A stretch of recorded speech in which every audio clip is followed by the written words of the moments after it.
Ever look at your daily routine and just feel completely stuck? You know the drill. You wake up, trade 8 to 10 hours of your day for a paycheck, pay the bills, maybe buy something small just to make yourself feel a little bit better, and then you wake up and do the exact same thing tomorrow. We've been told our whole lives that if we just work a little harder, get that one promotion, or maybe scrape together an extra 10% for savings, wealth is just going to naturally follow. But let's be real. It just isn't happening, is it?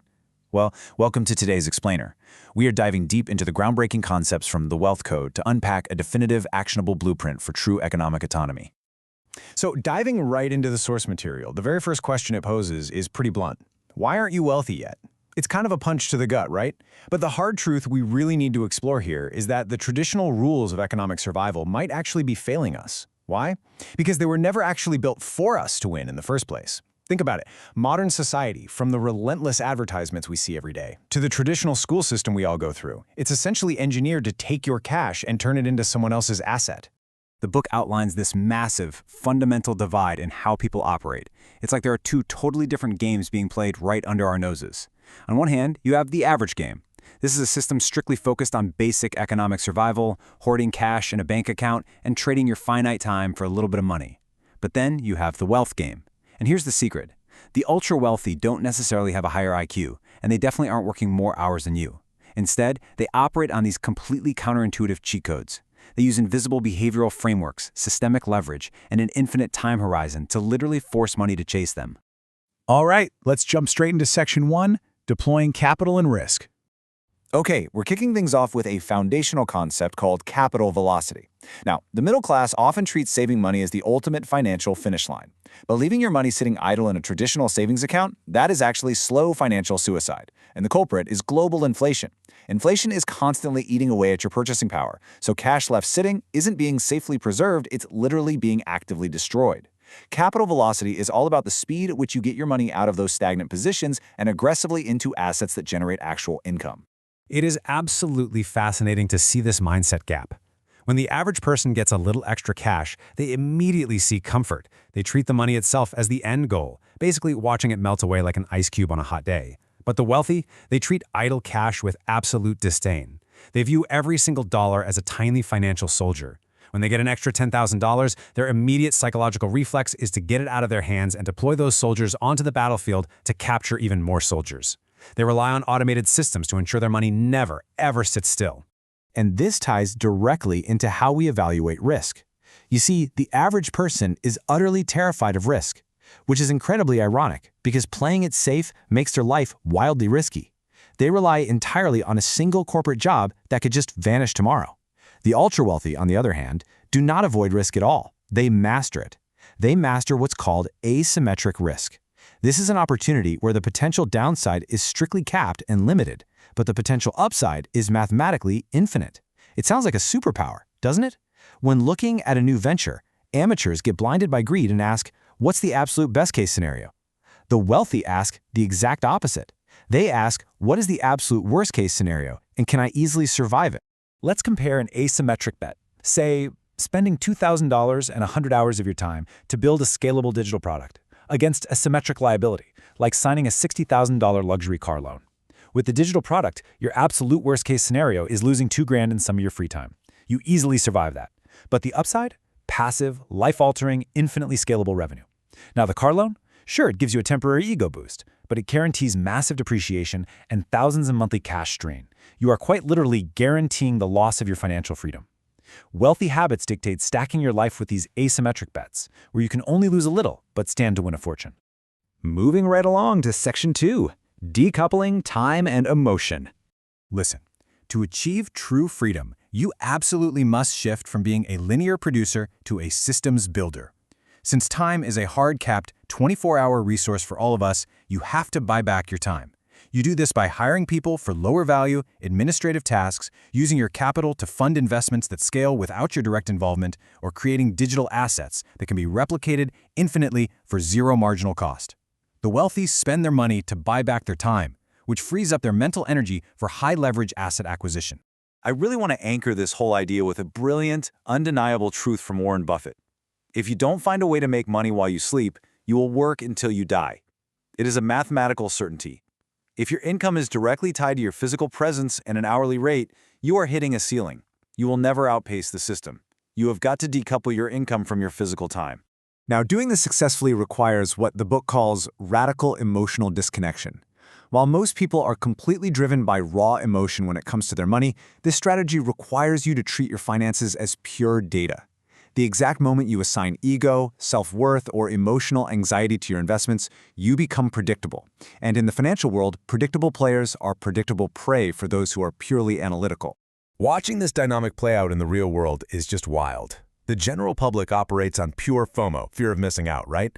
They buy in at the absolute peak of the market. Then, the second a correction hits and the media starts broadcasting doom and gloom, they panic and sell at a massive loss. The ultra-wealthy view economic volatility completely differently. When the market crashes, they don't panic. They see it as a massive holiday clearance sale. When markets bleed, your emotional reflex should not be fear. It should be calculated opportunism.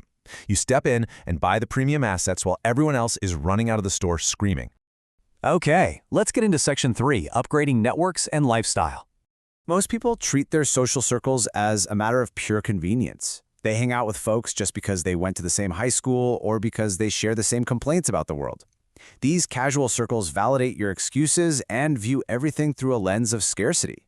But the ultra-wealthy, they are ruthlessly intentional about their network architecture.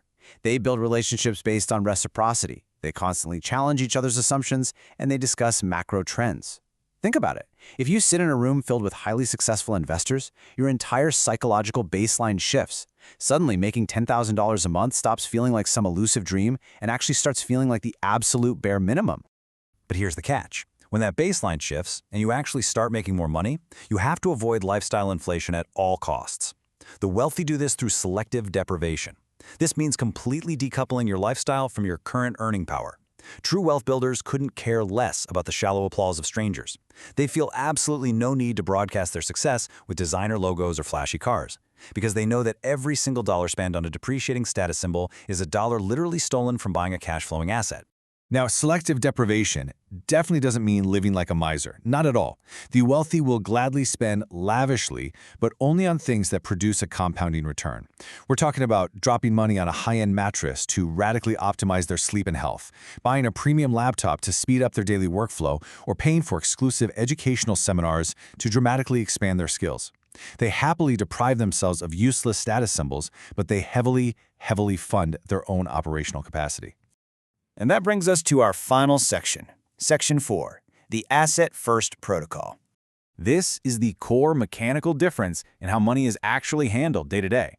When you look at the traditional middle-class approach, income comes in, they immediately pay their expenses, they pay their debt, and then maybe, just maybe, they save whatever tiny scrap is left over. They feed everyone else first and their future selves last. Now look at the wealthy allocation. It is completely inverted. Income comes in, and step 2 is instantly auto-sweeping a massive chunk, sometimes 40% or more, directly into assets. They pay themselves first, plain and simple, and only then do they handle their living expenses. So let's walk through exactly how you execute this in real life. Step 1, capital hits your account. Step 2, you auto-sweep 30 to 50% instantly into your investments. Step 3, you force whatever remaining balance there is to cover your life. Now, I know what you're thinking. You might be asking, well, what if that remainder just isn't enough to live on? And guys, this is where the magic happens.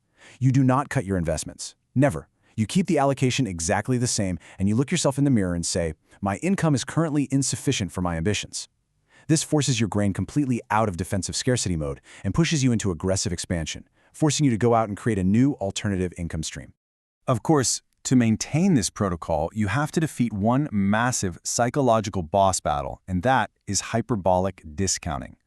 We are evolutionarily hardwired to prefer immediate, cheap, short-term rewards over massive, long-term payouts.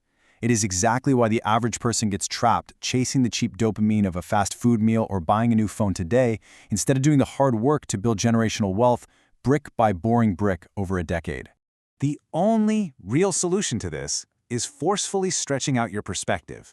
The average person operates on an incredibly tiny time horizon. They're thinking in terms of days, weeks, maybe months. They want an overnight success.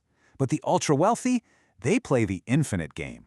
They are thinking in terms of decades, generations, and centuries. When you stretch your time horizon out to 30 years, you instantly eliminate the temptation of those get-rich-quick scams. You stop panicking over a single bad month in the stock market because your strategy is built to withstand the test of time.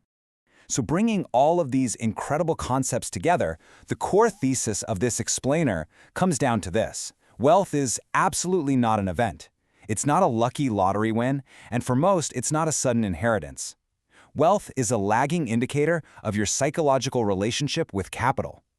If we actually adopt these relentless daily habits, if we deploy capital for velocity, master asymmetric risk, build systems to buy back our time, and ruthlessly pay our future selves first, wealth isn't just a lucky break, it becomes the mathematically inevitable result. The reality is, the standard system is designed to keep you functioning exactly as a cog in the machine. But the choice to opt out, that belongs entirely to you. So my final question for you is, will you choose to opt out of the system today? I want you to drop a comment below with the very first habit you are going to implement. It is time to break out of the financial matrix once and for all. Build the strategy, protect the execution, and I will see you in our next explainer.